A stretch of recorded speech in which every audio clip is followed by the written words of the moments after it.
ভয় নয়, ইংরেজি এবার হোক আনন্দ। হ্যালো লার্নার্স, ওয়েলকাম টু শিক্ষার আলো। আমি তোমাদের সাথে আছি JK. I am a honest man. তুমি যদি এটাকে ঠিক মনে করো তাহলে তোমার ইংরেজি এখানেই ধরা খেয়ে যায়। শোনাও মন দিয়ে।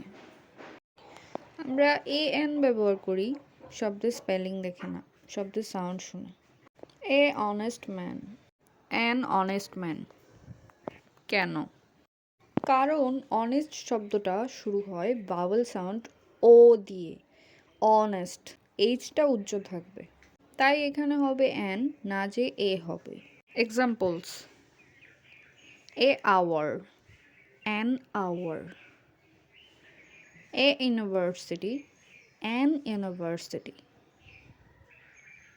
কারণ ইউনিভার্সিটি ইউ সাউন্ড হচ্ছে, সাউন্ডটা ম্যাটার্স, স্পেলিং না।